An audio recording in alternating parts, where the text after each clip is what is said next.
الحمدللہ رب العالمین والصلاة والسلام علی سید المرسلین اما بعد فاعوذ باللہ من الشیطان الرجیم بسم اللہ الرحمن الرحیم الصلاة والسلام علیک یا رسول اللہ الصلاة والسلام عليك يا رسول الله وعلی آلک واصحابک یا حبیب اللہ وعلى آلك وصحابك يا حبيب الله الصلاة والسلام علیک یا نبی اللہ الصلاة والسلام عليك يا نبي الله وعلی آلک واصحابک یا نور اللہ وعلى آلك وصحابك يا نور الله نویت سنت الاعتکاف نويت سنة الاعتكاف نبی اکرم شاہ بنی آدم نور مجسم اللہ کے حبیب حبیب لبیب ہم گناہ گاروں کے طبیب رحمت عالم نور مجسم صلی اللہ تعالی علیہ وآلہ وسلم کا فرمان عالی شان ہے، جو مجھ پر ایک دن میں 50 بار درود پاک پڑھے قیامت کے دن میں اس سے مصافحہ یعنی ہاتھ ملاؤں گا۔ سبحان الله صلو علی الحبیب صلی اللہ تعالی علی محمد صلی اللہ تعالی علیہ وسلم۔ پیارا اور محترم اسلام بھائیو، پچھلے جمعہ ہم نے نماز کے متعلق کچھ باتیں سننے کی سعادت حاصل کی تھی، اور ہم نے یہ سنا تھا کہ نماز میں کن کن چیزوں کا جاننا ضروری ہے ایک نمازی کے لیے۔ نماز کے فرائض، نماز کے شرائط، نماز کے واجبات، نماز کے مفسدات اور نماز کے مکروہات، ان کا جاننا تو لازم ہی ہے۔ مزید اس کے ساتھ ساتھ قراءت نماز کے فرائض میں سے ایک فرض ہے، یہ اتنا اہم رکن ہے کہ اس کے بغیر نماز ہی نہیں ہوگی۔ اگر اس کے متعلق ہم گفتگو کرنے چلیں تو پورا 1 گھنٹہ چاہیے کہ قراءت کس طرح کرنی چاہیے، قراءت میں کون کون سی چیزوں کو مد نظر رکھنا پڑتا ہے، تو پھر مخارج کا بیان، تو پھر تجوید کے قواعد کا خیال رکھنا، یہ پورا ایک موضوع ہے۔ لیکن آج کے اس بیان میں انشاءاللہ ہم نماز کو شریعت کے روح سے پڑھنے کا طریقہ تو ہم نے سن لیا کہ فرائض، شرائط، واجبات، سنن اور مفسدات، مکروہات، ان تمام کا خیال رکھتے ہوئے اگر کوئی بندہ نماز پڑھتا ہے تو اس کی نماز شریعت کے مطابق درست ہو جائے گی، لیکن طریقت کے اعتبار سے درست ہو اس کی کوئی گارنٹی نہیں، اس لیے کہ طریقت کی الگ شرائط ہے کہ طریقت کی منزل پر فائز ہونے والا شخص نماز کس طرح پڑھے۔ آج کے بیان میں انشاءاللہ وہ چند باتیں ہم سننے کی سعادت حاصل کریں گے کہ ہماری نماز شریعت کے مطابق کیسے درست ہوگی۔ شریعت سے ایک قدم آگے طریقت کا مرحلہ ہوتا ہے، اور یہ طریقت ایک منزل کا نام ہے جو شریعت پر عمل کرنے کے بعد بندے کو حاصل ہوتا ہے۔ بعض لوگ کہتے ہیں کہ صاحب شریعت کی کوئی ضرورت نہیں، طریقت بغیر شریعت کے مل جاتی ہے، تو یہ کہنا بھی غلط ہے، کیونکہ شریعت یہ باطنی حصے کا ظاہری رخ ہے اور طریقت یہ اندرونی رخ ہے۔ تو جب تک کسی چیز کا ظاہر نہیں ہوگا تو باطن کہاں سے ہو سکتا ہے؟ اگر ہمارے پاس کپڑے نہ ہوں تو یہ کپڑا ہمارا ظاہر ہے اور بدن ہمارا یہ باطن ہے، یا بدن کو لے لیں تو بدن کی کھال ہڈی یہ ہمارا ظاہر ہے، اور اس کے اندر جو دل، کلیجی وغیرہ، جگر ہیں یہ باطن ہے۔ تو جب تک بندے کے جسم میں کھال نہ ہو تو اس کا جسم کیسے مرکب ہو سکتا ہے؟ وہ تو ایک گوشت کے لوتھڑے کی طرح ہوگا۔ تو لہٰذا ظاہر کا ہونا ضروری ہے، جب ظاہر مکمل ہو جائے تو پھر باطن کی جانب توجہ کی جاتی ہے۔ طریقت کی نماز میں سب سے بڑا اہم رول اور جس کو ایک بنیادی حیثیت کا مقام حاصل ہے وہ ہے خشوع۔ خشوع معنی ہے دل جمعی کے۔ خشوع کی تعریف تفسیر کبیر میں امام رازی رحمۃ اللہ تعالی علیہ نے کیا بیان کیا اس کو ہم سنتے ہیں۔ آپ فرماتے ہیں خشوع کے معنی یہ ہیں کہ دل کا فعل اور ظاہری اعضاء یعنی ہاتھ پاؤں کا عمل یہ دونوں یکساں ہو جائیں۔ دل کا فعل یعنی اللہ پاک کی عظمت پیش نظر ہو، دنیا سے توجہ ہٹی ہوئی ہو اور نماز میں دل لگا ہوا ہو، اور ظاہری اعضاء کا عمل کا مطلب یہ ہے کہ ظاہری اعضاء پرسکون ہو، یعنی بندہ سکون کے ساتھ کھڑا رہے، ادھر ادھر نہ دیکھے، اپنے جسم اور کپڑوں کے ساتھ نہ کھیلے اور کوئی عبث یعنی بیکار کام نہ کرے۔ امام رازی رحمۃ اللہ تعالی علیہ نے اس بات کو اپنی کتاب تفسیر کبیر کی جلد نمبر 8 کے صفحہ نمبر 259 میں نقل فرماتے ہیں کہ خشوع کہتے کس کو ہیں کہ دل کا فعل بھی بندے کے ساتھ ہو اور اعضاء کا فعل بھی ہو۔ اعضاء کے فعل کا مطلب یہ ہے کہ وہ پرسکون کھڑا ہو، اور دل کے فعل کا معنی یہ ہے کہ اللہ کی عظمت، اللہ کی کبریائی، اللہ کی بڑائی، اللہ کی وحدانیت، اللہ کے جلوے اس کے پیش نظر ہو۔ جب اس طرح اور اس انداز سے بندہ نماز پڑھے گا تو شریعت کے ساتھ ساتھ طریقت کی روح سے بھی اس کی نماز اکمل و اعلیٰ ہوگی۔ نماز میں خشوع کرنا یعنی شریعت کے مطابق تو نماز ہو گئی، لیکن طریقت کے مطابق نماز پڑھنا یہ مستحب ہے، یہ عوام کا مسئلہ ہے، مسلمان جو عام مسلمان ہیں ان کا مسئلہ ہے، ان کے لیے حکم ہے کہ اس طرح نماز پڑھنا مستحب ہے۔ لیکن جو اولیاء کاملین ہوتے ہیں، جو اللہ کے محبوب ہوتے ہیں، برگزیدہ بندے ہوتے ہیں، ان کے لیے تو یہ کام فرض ہوتا ہے، ورنہ اللہ کے جلوے، اللہ کی قربت، اللہ کی رحمت یہ کیسے پا سکیں گے؟ ہمارے بزرگان دین رحمہم اللہ المبین کی سیرت کا جب ہم مطالعہ کریں تو ہمیں پتہ چلے گا کہ ہمارے بزرگان دین کس طرح نماز پڑھا کرتے تھے۔ آج ہم بھی نماز پڑھتے ہیں، اگر بازو والا کوئی حرکت کر رہا ہوتا ہے تو اس کی تمام حرکات ہمارے سامنے ہوتی ہے، ہمارے دل اور دماغ میں اس کی حرکات نقش ہو رہی ہوتی ہے، لیکن ہمارے اسلاف، ہمارے بزرگان دین جب نماز پڑھا کرتے تھے ان کو آس پاس کی چیزوں کا خیال تو کجا، اپنا خود خیال نہ رہا کرتا تھا۔ جیسا کہ ایک بزرگ کے بارے میں آپ سنیے، تابعی بزرگ ہیں حضرت مسلم بن یسار، آپ رحمۃ اللہ تعالیٰ علیہ اس قدر توجہ کے ساتھ نماز پڑھا کرتے تھے کہ آپ کو اپنے آس پاس کی کچھ خبر ہی نہیں ہوا کرتی تھی۔ ایک مرتبہ کیا ہوا کہ آپ نماز پڑھ رہے تھے، آپ کے پاس ہی آگ لگ گئی اور آگ اچھی خاصی بھڑکنے لگی، لیکن آپ نماز میں تھے اور آپ کو خبر بھی نہیں ہوئی۔ ایسی نماز پڑھا کرتے تھے۔ اگر ہمارے آس پاس آگ جلا دی جائے تو لوگوں کی چیخیں اور اس آگ کی گرمی کی وجہ سے ہم نماز توڑ کر ہی بھاگ جائیں، لیکن اللہ کے جو محبوب بندے ہوتے ہیں ان کو نماز میں وہ لطف مل رہا ہوتا ہے، وہ چاشنی مل رہی ہوتی ہے، وہ مٹھاس اور وہ لذت اور وہ جلووں کی قربت مل رہی ہوتی ہے، جس کی وجہ سے دنیا کی چیزوں سے وہ بے نیاز ہو جایا کرتے ہیں۔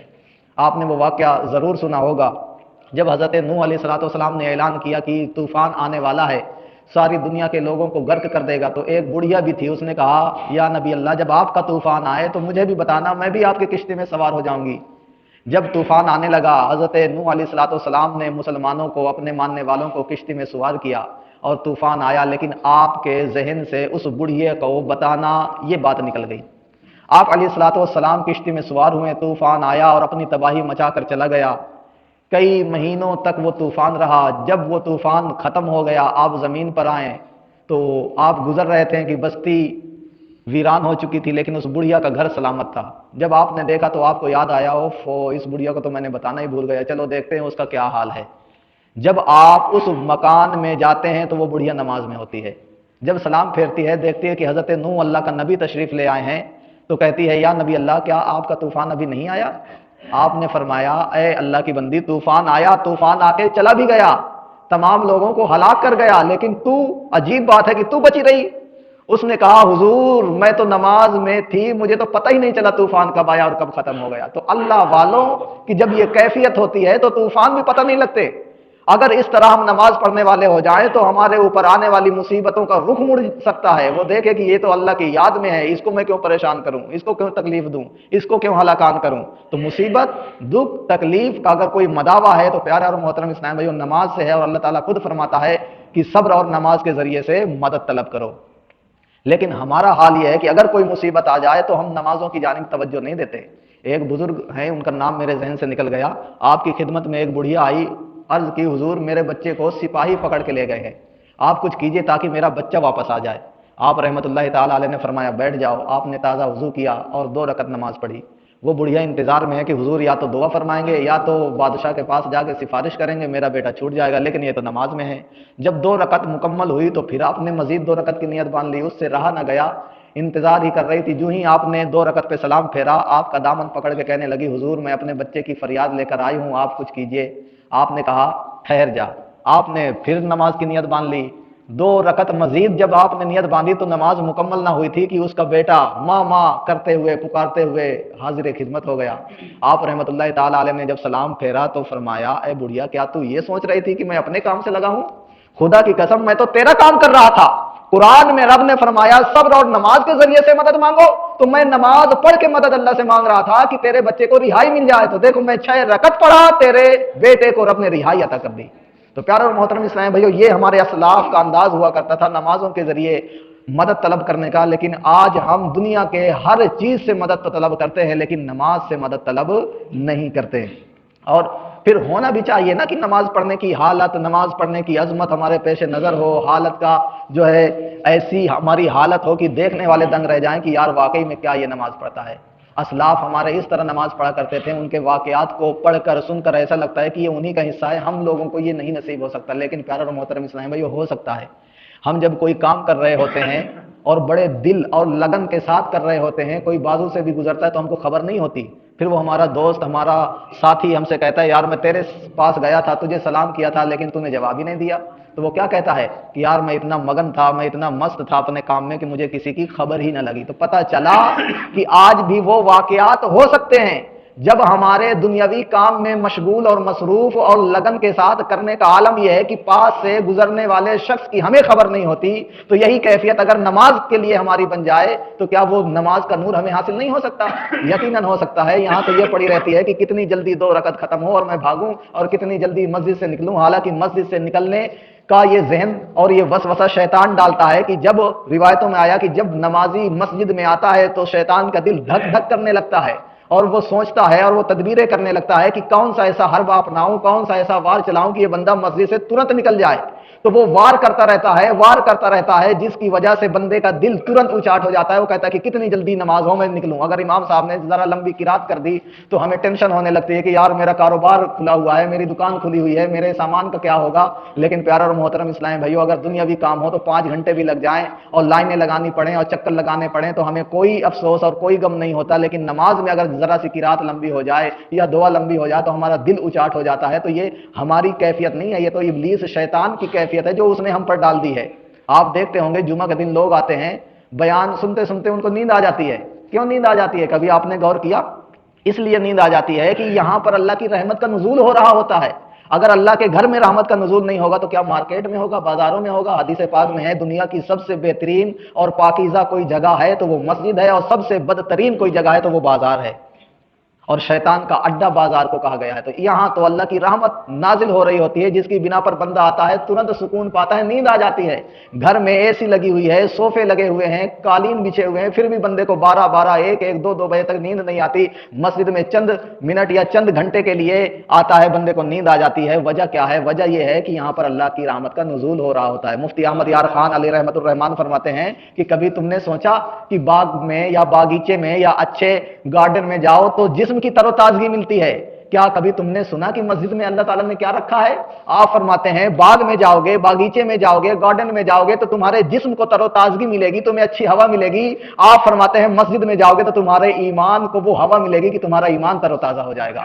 مسجد تو ایمان کو تازہ کرنے کا ایک محل ہے، ایک جگہ ہے۔ ہم گارڈن، ہم باغ بغیچے اور نہ جانی کہاں کہاں دنیا کی تفریح گاہوں میں جانے سے گریز نہیں کرتے ہیں، اور اگر کوئی نام لے لے تو لاکھوں روپے خرچ کرنا پڑے تو وہاں جاتے ہیں، یار ایک مرتبہ دیکھ کے آنا چاہیے۔ لیکن پیارا اور محترم اسلام بھائیو، جو ایمان کی تر و تازگی جہاں ملتی ہے، جہاں سے ایمان کو بہترین اور اچھی کنڈیشن والی آکسیجن ملتی ہے، وہاں ہم بیٹھنے سے کتراتے ہیں۔ یقیناً پیارے اور محترم اسلام بھائیو، اگر کسی کی کیفیت ایسی بنتی ہے تو اس کو سوچنا چاہیے کہ مجھے کیا ہو گیا ہے۔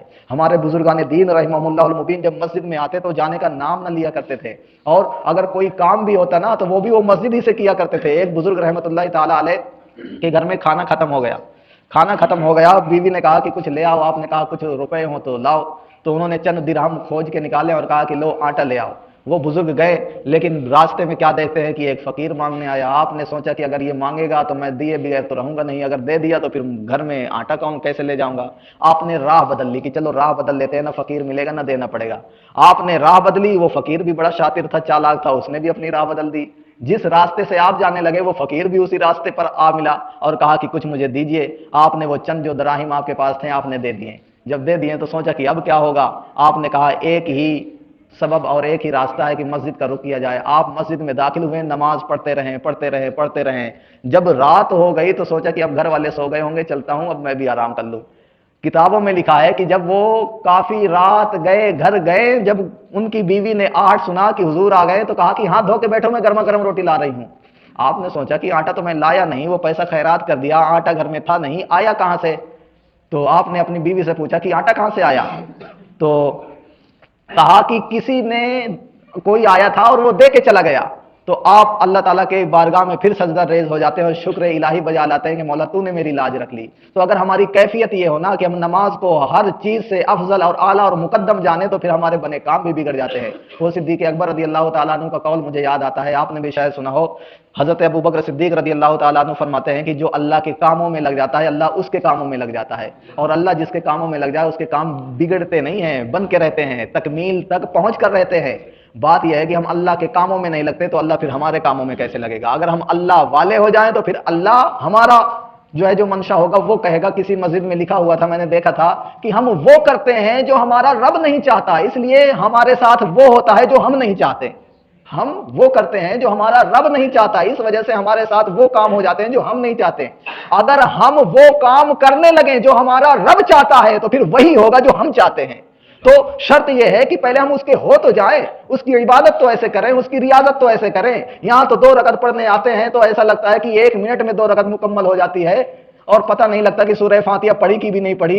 تسبیحات رکوع سجود میں بندہ جاتا ہے تو لگتا ہے کہ 1 مرتبہ پڑھی کہ 2 مرتبہ پڑھی، تسبیحات کا کوئی پتہ نہیں۔ ہماری کیفیت یہ ہونا چاہیے۔ حالانکہ پیارے اور محترم اسلامی بھائیو، یہ کتاب آپ دیکھ رہے ہیں فیضان نماز، بڑی ہی عمدہ کتاب ہے، ہندی میں بھی ہے، اردو میں بھی ہے، اس کو آپ حاصل کریں۔ بڑی آپ جب یہ کتاب پڑھیں گے نا، نمازوں سے محبت ہو جائے گی، نماز پڑھنے کا انداز آپ کو اس میں ملے گا، اتنی بہترین کتاب ہے۔ تو پیارے اور محترم اسلامی بھائیو، اس کتاب سے بیان کرنا تھا لیکن اب وقت بھی رخصت ہو رہا ہے۔ آپ سے ایک اہم بات بھی کرنی ہے کہ نماز میں رب نے وہ چیزیں رکھی ہیں نا کہ اگر نماز کے مفہوم اور معنی کو سمجھتے ہوئے ادا کیا جائے تو بندے کی کیفیت ہی بدل جائے گی۔ آپ دیکھیں جب ہم رکوع میں جاتے ہیں تو کیا کہہ رہے ہوتے ہیں؟ سبحان ربی العظیم، اے میرے رب تیرے لیے ہی عظمت ہے، تیرے لیے ہی عظمت ہے۔ اور جب رکوع سے اٹھتے ہیں تو ہم کیا کہتے ہیں؟ سمی اللہ لمن حمدہ۔ کبھی آپ نے یہ سوچنے اور سمجھنے اور پتہ کرنے کی کوشش کی کہ سمی اللہ لمن حمدہ کا معنی کیا ہوتا ہے؟ سمی اللہ لمن حمدہ کا معنی یہ ہوتا ہے کہ رب نے اس کی سن لی جس نے اس کو پکارا۔ سمی اللہ، اللہ نے سن لیا، لمن حمدہ، جس نے اس کی تعریف کی۔ جب یہ معنی ہمیں یاد ہو اور رکوع سے جب ہم اٹھیں کہ سمی اللہ لمن حمدہ، اللہ نے ہر اس کی بات سن لی جو رب کی حمد کی، جس نے رب کی تعریف کی۔ پھر اس کے بعد ہم کیا کہتے ہیں؟ ربنا ولک الحمد، مولا تو ہر حمد کرنے والے کی حمد کو سنتا ہے تو لے اب میں بھی تیری حمد کرتا ہوں۔ ربنا ولک الحمد، اے میرے مولا تیرے لیے تعریف ہے۔ تو جب یہ کیفیت بن جائے کہ رب ہمارے حمد کو سن رہا ہے اور میں کہہ رہا ہوں مولا تیری حمد، تو پھر اس نماز کا عالم کیا ہوگا؟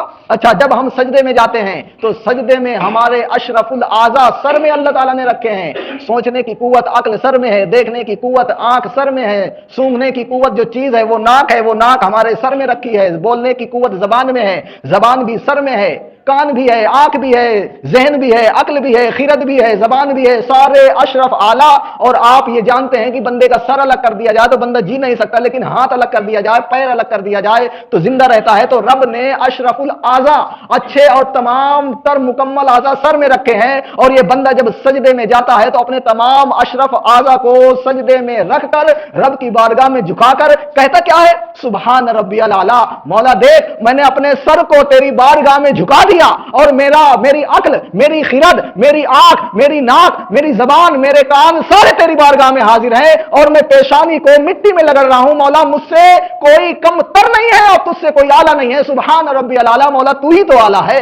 یہ جب کیفیت بن جاتی ہے تو پیارے اسلام بھائیو نماز میں وہ لطف آنے لگتا ہے کہ 2 رکعت پڑھا ہوں، ابھی اور پڑھوں، ابھی 4 پڑھوں، ابھی 6 پڑھوں۔ بندے کی کیفیت اور وہ لذت اور وہ اللہ تعالیٰ کی جانب سے روحانیت ملنے لگتی ہے کہ بندہ نماز سے اگر کوئی ہٹانا بھی چاہے نا، وہ کہتا ہے رک جا 2 رکعت پڑھ لوں۔ وہ بزرگ ایسے تو نہیں کہہ گئے کہ کہتے ہیں کہ اگر کوئی میرے سامنے جنت رکھ دے اور 2 رکعت نماز رکھ دے اور مجھ کو اختیار دے دیا جائے کہ یا تو جنت لے لے یا تو 2 رکعت نماز پڑھنا لے لے، تو میں جنت کو ٹھکرا دوں گا، 2 رکعت نماز والا سودا منظور کر لوں گا۔ لوگوں نے پوچھا کہ اس میں راز کیا ہے، حکمت کیا ہے، تو آپ نے فرمایا جنت میں میری رضا ہے، نماز میں رب کی رضا ہے۔ نماز میں تو رب کا قرب ملتا ہے، نماز میں رب سے مناجات کرنے کا، اپنی سنانے کا۔ آپ جو ہے لوگوں کو دیکھتے ہوں گے جب غم زیادہ ہو جاتے ہیں تو اپنے پاس پڑوس والوں کے پاس، اپنے بھائی چارگوں کے پاس جا کر وہ اپنا غم سناتا ہے تاکہ اس کا دل ہلکا ہو جائے۔ کیا کبھی آپ نے یہ نہیں سوچا کہ غم زیادہ ہو گئے ہیں، غم دور کرنے والی ذات رب کی ہے، چلو میں رب کو سناتا ہوں اپنے غم۔ نماز میں آئیے، کیفیت بنائیے، نماز پڑھیے۔ اللہ خدا کی قسم، اللہ نے آپ کے غم، آپ کے دکھوں اور آپ کی مصیبتوں کو دور نہ کر دے تو آپ مجھ سے کہنا، لیکن وہ کیفیت تو لائیں،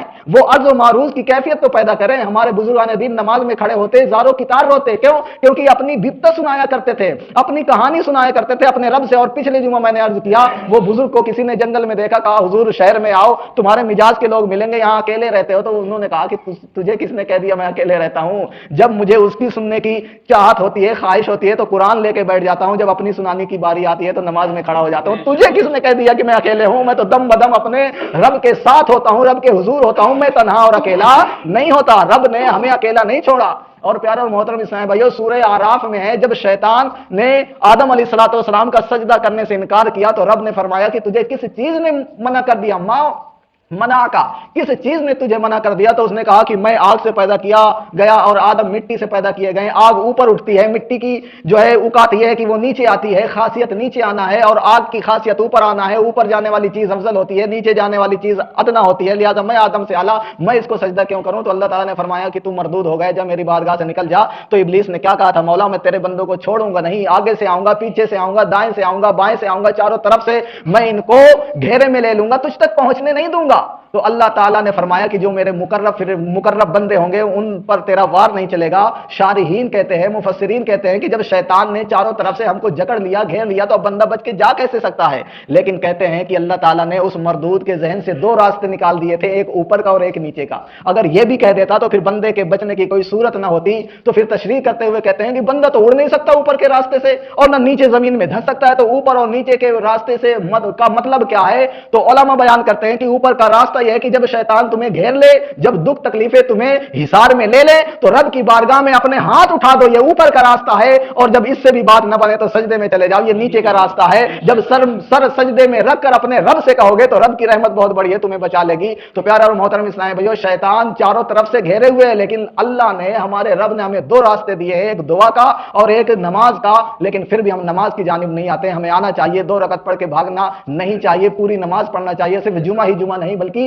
5 نمازیں پڑھنا چاہیے, کہ جس طرح جمعہ کی نماز فرض ہے, اور جس رب نے فرض کیا اور جس پر فرض کیا اسی نے تو ہی 5 نمازیں فرض کی ہیں, اور انہی لوگوں پر تو فرض کی گئی ہیں. تو لہٰذا ہمیں اس سے بھی روگردانی نہیں کرنی چاہیے, ورنہ موت کے بعد ہمیں پچھتانا پڑے گا, ہمیں جو ہے کفے افسوس ملنا پڑے گا کہ کاش میں نمازی ہوتا, کاش میں پرہیزگار ہوتا. تو پیارا اور محترم اسلام بھائیو, یہ دنیا یقیناً رنگین ہے, لیکن اسلام کے دامن سے بھی وابستہ ہوئی ہے, اور اسلام کے احکام سے بھی روشناش ہوئی ہے. انشاءاللہ آپ دیکھیں گے کہ اس میں وہ رنگینیاں ہیں جو دنیا کی رنگینیوں میں کوئی لطف نہیں ہے, کہ دنیا کی رنگینیاں تو ختم ہونے والی ہیں, لیکن اسلام کی اور قرآن کی اور رب کے فرمان کی وہ اجالے, وہ نور اور وہ روشنیاں ہیں جو کبھی ختم ہونے والی نہیں ہیں. قیامت بھی آ جائے گی لیکن ختم نہیں ہوگی. اور حدیث پاک میں نماز کی اہمیت کے بارے میں بہت کچھ کہا گیا, لیکن ایک لفظ میں آپ کے سامنے رکھوں گا. قیامت کا ایک دن 50,000 سال کے برابر ہوگا, لیکن آقا کریم علیہ الصلوۃ والتسلیم نے فرمایا کہ کسی کے لیے ایسا بھی ہوگا کہ فرض نماز پڑھنے کی مقدار کے برابر ہوگا.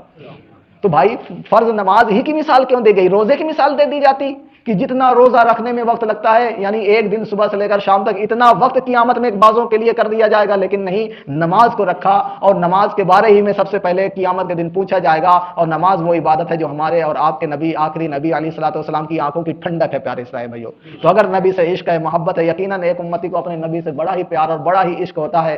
تو ہمیں چاہیے کہ اپنے نبی کی آنکھوں کی ٹھنڈک یعنی نماز کو پھر سے ایک مرتبہ پکڑ لیں, اس کے دامن سے لگ جائیں, اور اس سے ہر چیز اور اپنا ہر مسئلہ حل کریں. اللہ کی بارگاہ میں دعا ہے کہ ہمیں عمل کی توفیق عطا فرمائے.